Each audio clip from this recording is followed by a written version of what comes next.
10월 18일 아침 묵상 시간입니다. 오늘 본문을 묵상하면서 어두운 세상 속에서 믿음을 지키며 살아가는 우리의 삶이 어떠해야 하는가를 잠시 생각해 보면서 믿음을 온전히 지키며 살아갈 수 있는 은혜가 충만히 임하는 오늘 이 시간 될 수 있길 간절히 소망합니다.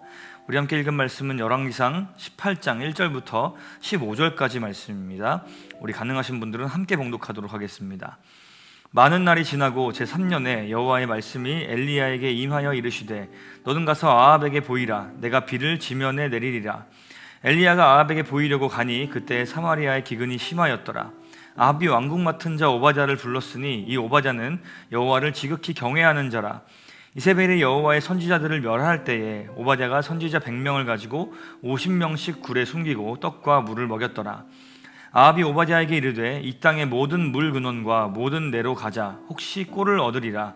그리하면 말과 노새를 살리리니 짐승을 다 잃지 않게 되리라 하고, 두 사람이 두루 다닐 땅을 나누어 아합은 홀로 이 길로 가고 오바댜는 홀로 저 길로 가니라. 오바댜가 길에 있을 때에 엘리야가 그를 만난지라. 그가 알아보고 엎드려 말하되 내 주 엘리야여 당신이시니이까. 그가 그에게 대답하되 그러하다. 가서 내 주에게 말하기를 엘리야가 여기 있다 하라. 이르되 내가 무슨 죄를 범하였기에 당신이 당신의 종을 아합의 손에 넘겨 죽이게 하려 하시나이까.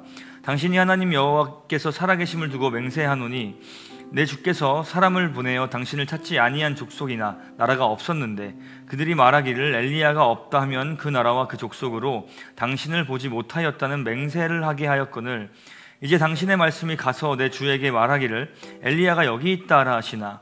내가 당신을 떠나간 후에 여호와의 영이 내가 알지 못하는 곳으로 당신을 이끌어 가시리니 내가 가서 아합에게 말하였다가 그가 당신을 찾지 못하면 내가 죽임을 당하리이다. 당신의 종은 어려서부터 여호와를 경외하는 자라. 이세벨이 여호와의 선지자를 죽일 때에 내가 여호와의 선지자 중에 100명을 50명씩 굴에 숨기고 떡과 물로 먹인 일이 내 주에게 들리지 아니하였나이까. 이제 당신의 말씀이 가서 내 주에게 말하기를 엘리야가 여기 있다 하라 하시니 그리하면 그가 나를 죽이리이다. 엘리야가 이르되 내가 섬기는 만군의 여호와께서 살아계심을 두고 맹세하노니 내가 오늘 아합에게 보이리라. 아멘.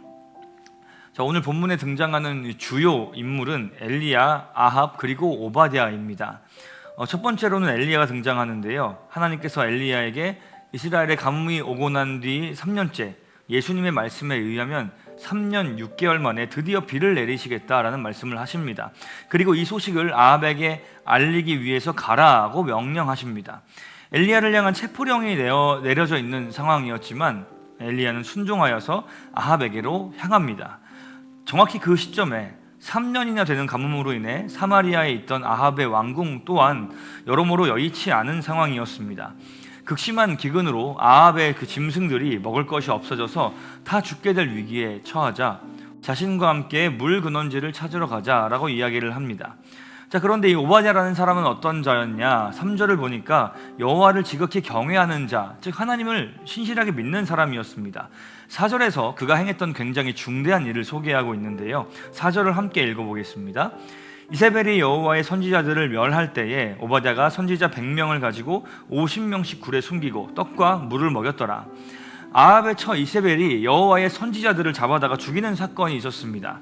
그런데 그때 오바댜는 선지자 100명을 50명씩 나누어 굴에 숨긴 후에 먹을 것을 갖다 줌으로써 이들을 위기에서 구해냅니다. 그는 비록 왕궁에 있었지만 아합이 하나님을 무시하고 우상을 숭배하는 죄악 가운데 있었음에도 영적으로 흔들리지 않고 자신의 믿음을 지키고 있었으며 뿐만 아니라 자신이 가진 힘과 재물을 이용해서 하나님의 선지자들을 지켜내는 등의 이 어두운 현실 속에서도 하나님을 향한 온전한 믿음과 이 신실한 삶을 지켜냈던 참된 신앙인이었습니다. 그런데 아합은 어땠습니까? 사실 하나님께서는 일전에 가뭄이 시작될 것을 이미 선언을 하심으로 하나님만이 참 하나님이 되심을 몸소 증명하셨습니다. 실제로 가뭄이 일어났으니까요. 하나님이 선언하신 이 뒤로 비는 오지 않았고 아합은 하나님의 말씀의 성취를 두 눈으로 그리고 살갗으로 직접 보고 경험하고 있었습니다. 그런데 그가 행하는 것은 무엇입니까? 우상 숭배를 그치고 하나님 앞에 나아가서 은혜를 구하는 것이 아니라 자신의 힘으로 물 근원을 찾기 위해 손수 고생길을 떠납니다. 그런데 심지어 그 물 근원을 찾으려는 이유가 무엇입니까? 자신의 소유인 짐승들, 이 가축들을 잃지 않기 위해서였습니다. 어디에도 이 아합이 백성들을 위해서 물을 찾았다라는 이야기는 기록되어 있지 않습니다. 아합은 하나님을 경외하지 않았습니다. 자신의 이름, 자신의 권력, 자신의 안위만을 신경 쓰는 이기적인 왕이었습니다.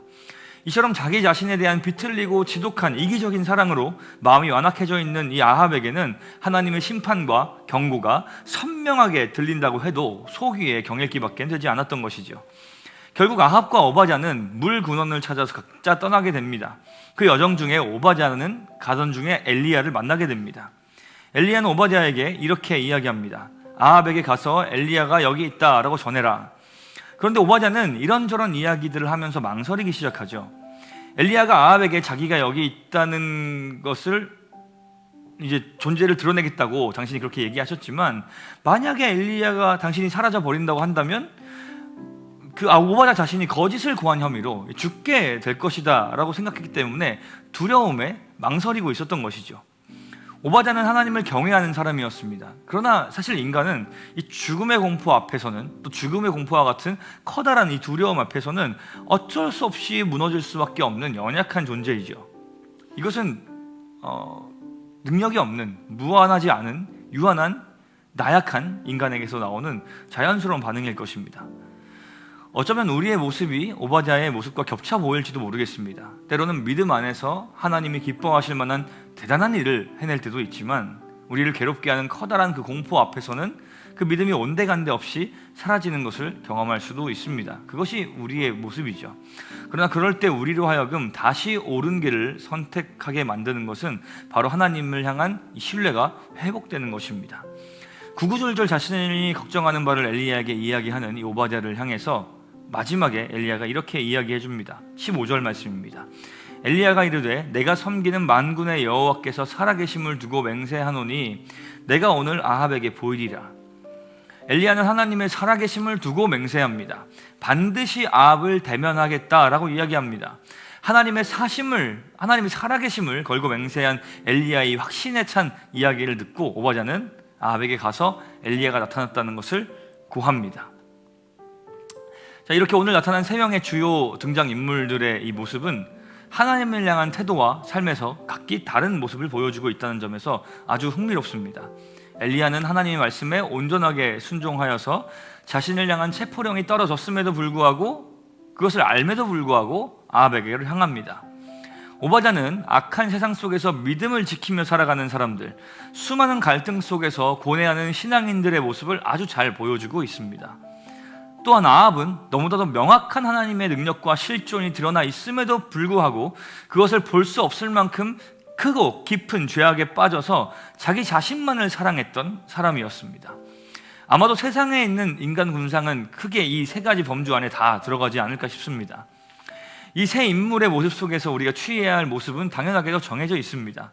오바댜와 같은 갈등 속에서 살아가는 우리이지만 하나님의 약속, 하나님의 살아계심, 하나님의 하나님 되심을 믿고 신뢰함으로 결국에는 하나님을 선택하는, 그래서 언제나 하나님의 말씀 앞에 주저 말고 순종하는 자리에까지 도달하는 우리 모두가 될 수 있기를 간절히 소망합니다. 지금은 우리의 믿음이 연약할지라도 끊임없이 하나님 말씀을 묵상하고 우리 마음속에 새김으로 말미암아 하나님의 말씀을 순종하는 날이 더욱더 우리 삶 가운데 많아질 수 있기를 간절히 소망합니다. 함께 기도하겠습니다. 하나님 아버지, 우리의 믿음을 지켜주시옵소서. 세상 속에 살아가다 보면 믿음을 잘 지키다가도 두려움 가운데 마땅히 가야 할 길, 마땅히 선택해야 할 것을 선택하지 못할 때가 있습니다.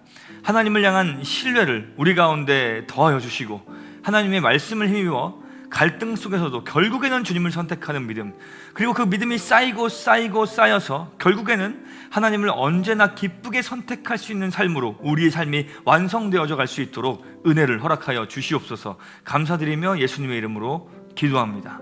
아멘.